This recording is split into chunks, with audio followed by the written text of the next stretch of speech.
जैसा कि आज की इस वीडियो में हम लोग लुसेंट की बुक से जो है इतिहास को पढ़ेंगे। अब देखिए इतिहास को जो है 3 खंडों में बाँटा गया है। प्राचीन भारत, मध्यकालीन भारत और क्या कहते हैं आधुनिक भारत में बाँटा गया है। तो आज की इस वीडियो में हम लोग जो है आधुनिक भारत को पढ़ेंगे और आधुनिक भारत का जो है पहला क्लास जो है आज होने वाला है लुसेंट की बुक से। तो देखिए आप यदि किसी भी एग्ज़ाम का तैयारी करते हैं, जैसा कि एसएससी, यूपीएससी, बिहार दरोगा, रेलवे, बैंक या टीआरई 4 यानी कि टीचर का तैयारी बिहार टीचर का तैयारी करते हैं, तो उसके लिए यह जो है वीडियो काफ़ी यूज़फुल होने वाला है, ठीक है? तो चलिए शुरुआत करते हैं हम लोग आधुनिक भारत के इतिहास को लुसेंट की बुक से। तो देखिए यहाँ आधुनिक भारत से पहले जो है हम लोग क्या करते हैं कि आधुनिक भारत की शुरुआत कैसे हुआ उसे थोड़ा-सा जान लेते हैं। उसके बाद जो है लुसेंट की बुक से जो है पेज बाय पेज पढ़ने का कोशिश करेंगे। तो देखिए क्या हुआ है कि इतिहास का यह विभाजन जो है सामाजिक, आर्थिक, राजनीतिक, धार्मिक, संस्कृति पर आधारित है। कौन-सा विभाजन? ऐतिहासिक काल का विभाजन। देखिए ऐतिहासिक काल को 3 भागों में बाँटा गया है। एक तो प्राचीन भारत, दूसरा मध्यकालीन भारत, तीसरा आधुनिक भारत। अब ऐतिहासिक काल से जो है पहले भी इतिहास को 3 कालखंडों में बाँटा गया था। पहले जो इतिहास को 3 कालखंडों में बाँटा गया था, वो कैसे? तो देखिए एक तो प्राग ऐतिहासिक काल में बाँटा गया था, एक आधे ऐतिहासिक काल में बाँटा गया था, उसके बाद क्या कहते हैं एक ऐतिहासिक कालों में बाँटा गया था। ऐतिहासिक काल में बाँटा गया था।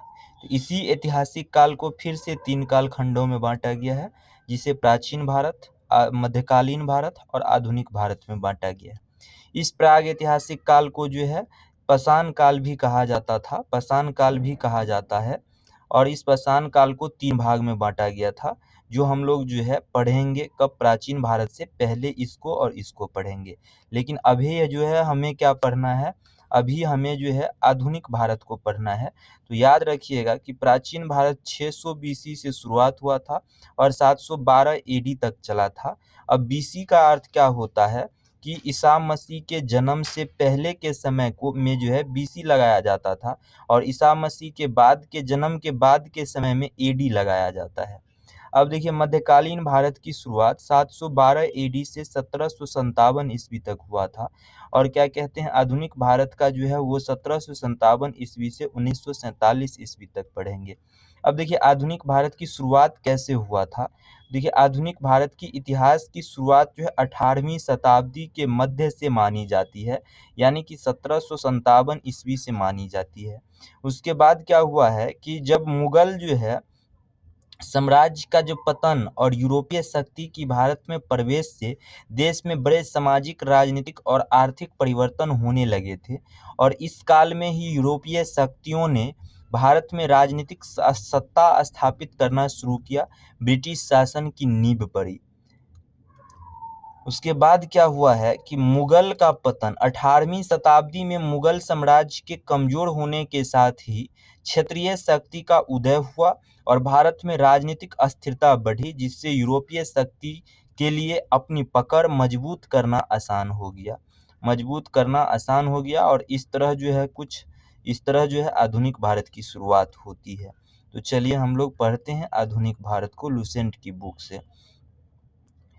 तो देखिए क्या हुआ है यहाँ आधुनिक भारत में जो है उत्तरकालीन मुगल सम्राट से दिया गया है। उत्तरकालीन मुगल सम्राट में हम लोग जो है क्या होता है कि जब मुगल वंशों की स्थापना जो है वो बाबर ने किया था, हम लोग जानते हैं बाबर ने किया था और बाबर के बाद जो है अकबर जब क्या कहते हैं बाबर के बाद और एक दो शासक जो है गद्दी पर बैठता है, लेकिन मुगल का जो है वो उत्कर्ष कब से माना जाता है? मुगल सम्राट का जो है उत्कर्ष जो है वो अकबर के काल से माना जाता है और यह उत्कर्ष यानी कि यह जो है विस्तार मुगल का विस्तार जो है यह जो है औरंगजेब तक चला था और जब औरंगजेब का मृत्यु हो जाता है उसके बाद के काल को जो है उत्तरकालीन मुगल सम्राट कहते हैं, ठीक है?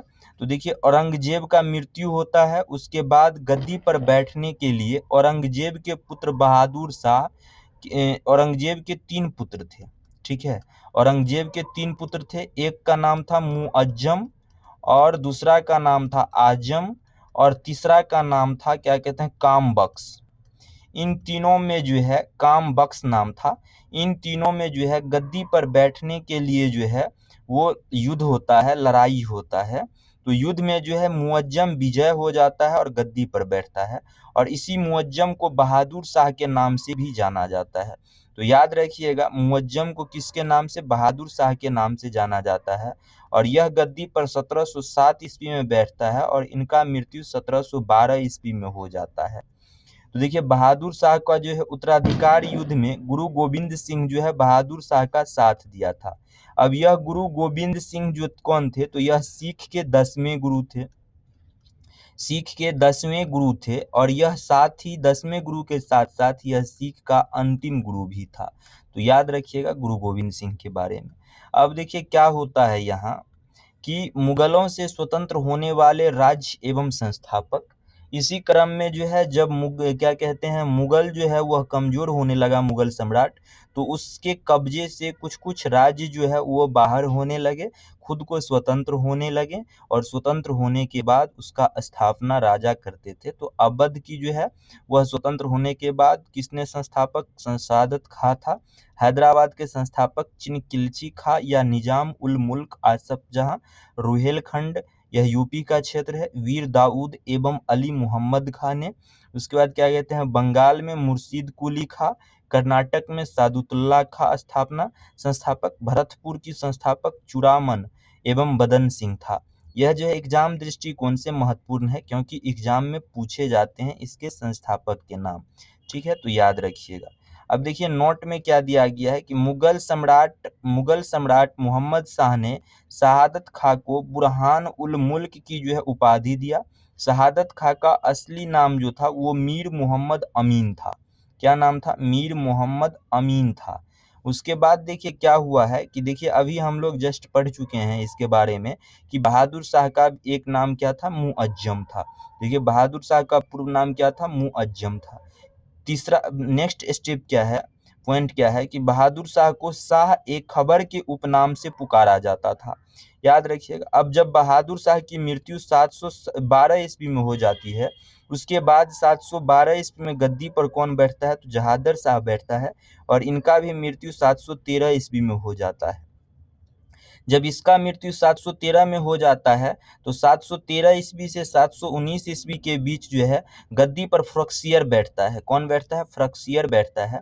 तो इस तरह जो है उत्तरकालीन मुगल सम्राट के गद्दी पर कौन कब बैठता है, इसका लिस्ट इसी लुसेंट बुक में इसी पेज में आगे दिया गया है। तो और डिटेल से हम लोग देखेंगे।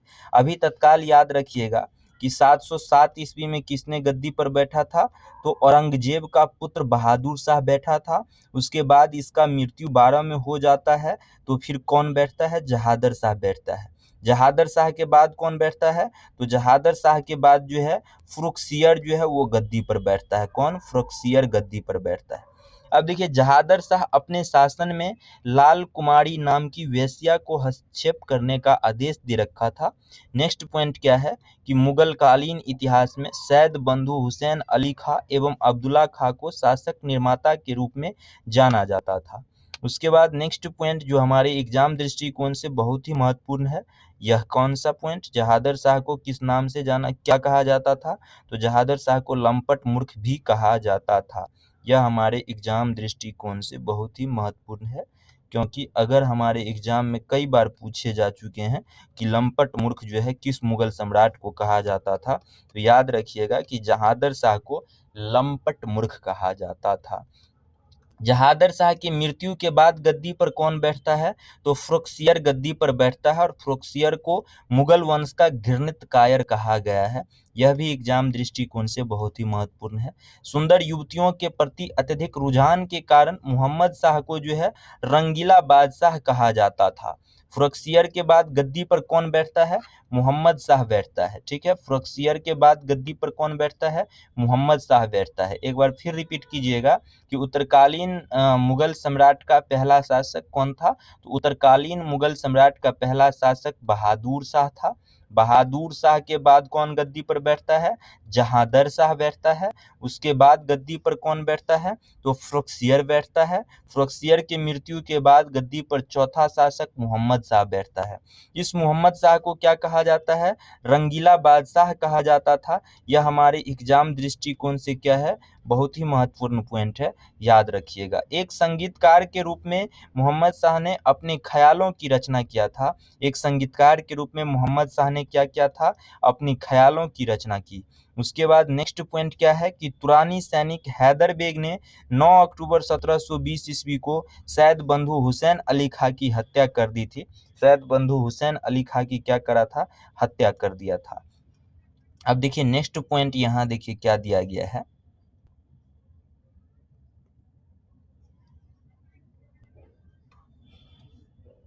नेक्स्ट पॉइंट है कि मोहम्मद शाह के शासनकाल में ही हैदराबाद के किलिच खां ने निजाम उल मुल्क की उपाधि धारण की और 1725 ईस्वी में स्वतंत्र राज्य की स्थापना किया। तो यह भी हमारे एग्जाम दृष्टिकोण से बहुत ही महत्वपूर्ण है कि हमारे एग्जाम में पूछा जा सकता है कि किसके शासनकाल में जो है वह हैदराबाद की स्वतंत्र राज्य की स्थापना हुई। तो याद रखना है मोहम्मद शाह के शासनकाल में, क्या कहते हैं, रंगीला बादशाह के शासनकाल में हुआ था। नेक्स्ट पॉइंट है कि हैदराबाद की स्थापना जो है तुरानियों ने एवं अवध की स्थापना ईरानियों ने किया था। हमारे एग्जाम दृष्टिकोण से बहुत ही महत्वपूर्ण पॉइंट है। ईरान को पुराना नाम क्या था? फारस था। ईरान का पुराना नाम फारस था। तो फारस के सम्राट नादिर शाह ने 1739 ईस्वी में दिल्ली पर आक्रमण किया था। किसने? ईरान के सम्राट नादिर शाह ने 1739 ईस्वी में दिल्ली पर आक्रमण किया। उस समय दिल्ली का शासक कौन था? मोहम्मद शाह था। यह भी हमारे एग्जाम दृष्टिकोण से क्या है? बहुत ही महत्वपूर्ण है। तो याद रखिएगा कि मोहम्मद शाह के शासनकाल में ही नादिर शाह ने 1739 ईस्वी में दिल्ली पर आक्रमण किया था। और नादिर शाह को ईरान का नेपोलियन कहा जाता है। ईरान का नेपोलियन किसे कहा जाता है? तो नादिर शाह को कहा जाता है। नादिर शाह को क्या कहा जाता है? ईरान का नेपोलियन कहा जाता है। नादिर शाह लगभग 70 करोड़ रुपये की धनराशि और शाहजहां का बनवाया हुआ तख्ते हाउस तथा कोहिनूर हीरा लेकर फारस वापस लौटा। कोहिनूर हीरा लेकर किसने फारस वापस लौटा? तो नादिर शाह ने लौटा था, याद रखिएगा। उसके बाद देखिए कुछ जो है यहाँ लिस्ट दिया गया है उत्तरकालीन मुगल सम्राट का। उत्तरकालीन मुगल सम्राट का क्या लिस्ट दिया गया है? देखिए जैसा कि सबसे पहले उत्तरकालीन मुगल सम्राट का शासक कौन था? बहादुर शाह था। उसके बाद जहादर शाह बैठा। जहादर शाह के बाद फ़रुखसियर बैठा। फ़रुखसियर के बाद मोहम्मद शाह बैठा। मोहम्मद शाह के बाद अहमद शाह बैठा। अहमद शाह के बाद आलमगीर सेकंड बैठा। आलमगीर सेकंड के बाद शाह आलम सेकंड बैठा। शाह आलम सेकंड के बाद अकबर द्वितीय बैठा। अकबर द्वितीय के बाद बहादुर शाह जफर बैठा 1837 ईस्वी में। और इसका मृत्यु 1857 ईस्वी में नहीं होता है। 1857 ईस्वी की जब क्रांति होती है तो अंग्रेज ने इसे बंधक बना लिया और वर्मा रंगून भेज दिया इसे। कहाँ भेज दिया? भूटान की रंगून में भेज दिया इसे। कि बहादुर शाह जफर कौन था? तो यह मुगल सम्राट का अंतिम शासक था। उसके बाद देखिए नेक्स्ट पॉइंट यहाँ क्या है कि तख्ते ताउस, मयूर सिंहासन इसे कहा जाता था, तख्ते ताउस को, पर बैठने वाला अंतिम मुगल शासक कौन था? मोहम्मद शाह था। अब यह मोहम्मद शाह कैसे अंतिम मुगल शासक हो जाएगा? क्योंकि इस तख्ते ताउस को तो नादिर शाह ही जो था वह फारस लेकर भाग गए थे। किसके काल में? तो मोहम्मद शाह के काल में ही भाग गए थे। तो इसके बाद के शासक जो थे वो नहीं बैठ पाए थे। इसलिए हमारे एग्जाम दृष्टिकोण से यह भी पॉइंट बहुत ही महत्वपूर्ण हो जाएगा। उसके बाद नेक्स्ट पॉइंट क्या है कि शाह आलम द्वितीय जो है अली गुहार के शासनकाल में 1803 ईस्वी में अंग्रेज ने दिल्ली पर कब्जा कर लिया था। उसके बाद नेक्स्ट पॉइंट क्या है? पानीपत का तृतीय युद्ध। पानीपत का कौन सा युद्ध? तृतीय युद्ध। तो देखिए पानीपत में 3 युद्ध हुआ है। एक तो 1526 ईस्वी में, दूसरा युद्ध 1556 ईस्वी में और तीसरा युद्ध जो हुआ है वो 1761 ईस्वी में हुआ है। तो याद रखिएगा 1526 में पहला पानीपत का युद्ध, दूसरा पानीपत का युद्ध 1556 ईस्वी में और तीसरा पानीपत का युद्ध 1761 ईस्वी में हुआ था। और यह 1761 ईस्वी में मराठा एवं अहमद शाह अब्दाली के सेना के बीच हुआ था और इस युद्ध में मराठों की हार हुई थी। और अहमद शाह अब्दाली कौन था? यह जो था मुगल सम्राट था। कौन था? अहमद शाह अब्दावली मुगल सम्राट था। अहमद शाह अब्दावली का वास्तविक नाम कौन था? अहमद खां था। इसने 8 बार भारत पर आक्रमण किया था। अहमद शाह अब्दावली अहमद शाह अब्दावली जो था यह मुगल सम्राट नहीं था। अहमद शाह अब्दावली क्या था? मुगल सम्राट नहीं था, याद रखिएगा। अहमद शाह अब्दावली का वास्तविक नाम क्या था? अहमद खां था। अहमद शाह अब्दावली का वास्तविक नाम क्या था? अहमद खां था। इसने 8 बार भारत पर आक्रमण किया था। 8 बार आक्रमण किया था। नेक्स्ट पॉइंट क्या है कि गुलाम कादिर खान ने 1806 ईस्वी में शाह आलम सेकंड की हत्या करवा दी। शाह आलम सेकंड की हत्या करवा दी। इसके बाद गद्दी पर किसने बैठा? तो शाह आलम सेकंड के बाद गद्दी पर अकबर सेकंड बैठता है, याद रखिएगा। उसके बाद देखिए नेक्स्ट पॉइंट क्या है कि बहादुर शाह सेकंड को क्या कहा जाता था? जफर भी कहा जाता था, और यह क्या था? अंतिम मुगल सम्राट था। उसके बाद नेक्स्ट पॉइंट क्या है कि 1857 ईस्वी की क्रांति में भाग लेने के कारण अंग्रेजों द्वारा बहादुर शाह जफर को बंदी बना लिया गया एवं कहाँ भेज दिया गया? रंगून भेज दिया गया। याद रखिएगा 1857 ईस्वी में जो है रंगून भेज दिया, किसे? क्रांति में भाग लेने के कारण अंग्रेज ने बहादुर शाह जफर को, और इस तरह जो है मुगल सम्राट का क्या हो जाता है? विघटन हो जाता है। इसके बाद मुगल सम्राट का कोई भी शासक नहीं बनता है। ठीक है, मुगल सम्राट पूर्णतः क्या हो जाता है? विघटन हो जाता है 1857 की क्रांति में। नेक्स्ट पॉइंट हमारा क्या है कि लाल किला स्थित हीरा महल किसने बनवाया था? तो बहादुर शाह जफर ने बनवाया था। उसके बाद मशहूर शायर मिर्जा गालिब बहादुर शाह जफर के समय ही दिल्ली में रहते थे। हयात बख्श बाग लाल किला दिल्ली में स्थित है। यह सब पॉइंट क्या था? उत्तरकालीन मुगल सम्राट से रिलेटेड था। अब हम लोग पढ़ेंगे कि भारत में यूरोपीय कंपनियों का आगमन कैसे हुआ, यूरोपीय कंपनी का स्थापना कैसे हुआ। उसके बाद जो है मध्यकालीन भारत की शुरुआत हो जाती है, कुछ इस तरह करके। उसके बाद देखिए क्या होता है कि 17 मई 1498 ईस्वी में वास्को डी गामा ने भारत के पश्चिमी तट पर स्थित कालीकट बंदरगाह पहुंचकर भारत एवं यूरोप के बीच नए समुद्री मार्ग की खोज की, और इस यात्रा में वास्को डी गामा को गुजरात पथ प्रदर्शक अब्दुल मनीद ने सहयोग किया था। यह जो था वास्को डी गामा, यह कहाँ का निवासी था? तो यह पुर्तगाल का निवासी था। याद रखिएगा, कहाँ का निवासी था? पुर्तगाल का निवासी था। और यह कब पहुंचा? भारत 1498 ईस्वी में पहुंचा। उसके बाद देखिए क्या होता है नेक्स्ट पॉइंट कि 1505 ईस्वी में फ्रांसिस्को द अल्मुडा भारत के प्रथम जो है वो पुर्तगाली वायसराय बनकर आया था। याद रखिएगा कि भारत का प्रथम वायसराय कौन था? तो फ्रांसिस्को द अल्मुडा था। भारत में प्रथम पुर्तगाली वायसराय बना था। नेक्स्ट पॉइंट क्या है कि भारत का दूसरा, यह अल्फांसो द अल-रुकूक जो है यह भारत में दूसरा पुर्तगाली वायसराय बनकर भारत आया था। और यह कब बना था? 1509 ईस्वी में दूसरा पुर्तगाली वायसराय भारत में बना था। उसके बाद इस भारत में पुर्तगालियों का वायसराय बना कौन? अल्फांसो द अल-रुकूक। कब बना? 1509 ईस्वी में बना। इसने 1510 ईस्वी में यानी गद्दी पर बैठने के बाद 1 वर्ष के बाद बीजापुर के यूसुफ आदिल शाह से गोवा को जीत लिया था। ठीक ना, गोवा को क्या करा था? जीत लिया था। उसके बाद देखिए यहाँ क्या है कि पुर्तगालियों ने अपनी पहली व्यापारिक कोठी कहाँ खोली थी? तो कोचीन में खोली थी। और यह पहली व्यापारिक कोठी कोचीन में कब खोली थी? तो 1502 ईस्वी में खोली थी। उसके बाद दक्षिण पूर्वी तट पर पुर्तगालियों की एकमात्र बस्ती कौन थे? सन थोमे थी। उसके बाद नेक्स्ट पॉइंट क्या है? पुर्तगाली के बाद भारत में कौन? डच लोग आए थे। पुर्तगाली के बाद भारत कौन आए थे? डच लोग आए थे। तो याद रखिएगा पुर्तगाली के बाद आगमन किसका हुआ था? डच। पहला डच यात्री कार्नेलियन हॉटमाइन 1596 ईस्वी में भारत के पूर्वी सुमात्रा पहुंचा था। ठीक है, उसके बाद देखिए नेक्स्ट पॉइंट यहाँ क्या है? नेक्स्ट पॉइंट है नेक्स्ट पॉइंट है कि डचों ने भारत में अपनी प्रथम व्यापारिक कोठी 1605 ईस्वी में। डच जो था वो भारत पुर्तगाली के बाद आया था कौन? डच आया था। और कब आया था? 1596 ईस्वी में आया था।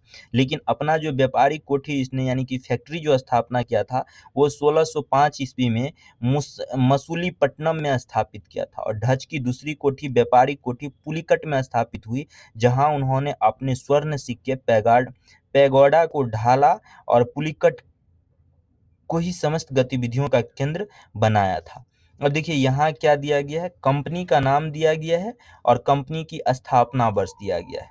देखिए पुर्तगाली ईस्ट इंडिया कंपनी की स्थापना कब हुई थी, 1498 ईस्वी में हुआ था कि भारत में इन्होंने स्थापना वर्ष दिया गया है। 1600 ईस्वी में हुआ था अंग्रेज ईस्ट इंडिया कंपनी की स्थापना। अंग्रेज ईस्ट इंडिया कंपनी की स्थापना 1600 ईस्वी में नहीं हुआ था। अंग्रेज ईस्ट इंडिया कंपनी की स्थापना 1599 ईस्वी में हुआ था, याद रखिएगा। और डच ईस्ट इंडिया कंपनी की स्थापना 1602 ईस्वी में हुई थी, डच में ही। डेनिश ईस्ट इंडिया कंपनी की स्थापना 1616 ईस्वी में। फ्रांसीसी ईस्ट इंडिया कंपनी की स्थापना 1664 ईस्वी में। और स्वीडिश ईस्ट इंडिया कंपनी की स्थापना 1731 ईस्वी में हुई थी। तो यह जो है कंपनी की स्थापना होने का जो है कुछ क्रम इस तरह सही दिया गया है, लेकिन कंपनी को भारत में प्रवेश करने का क्रम इसमें यहाँ उल्टा कर लीजिएगा। अगर प्रवेश का बात करें तो यह डच यहाँ आ जाएगा, यानी पहले पुर्तगाल के बाद डच आया था और डच के बाद अंग्रेज आया था भारत में। लेकिन अगर आपसे पूछ दे स्थापना, कंपनी की स्थापना करने का क्रम, तो पुर्तगाल, उसके बाद अंग्रेज, उसके बाद डच हो जाएगा, बाद बाकी सब सही है। ठीक है, तो याद रखिएगा कुछ इस तरह। उसके बाद देखिए नेक्स्ट पॉइंट यहाँ क्या दिया गया है,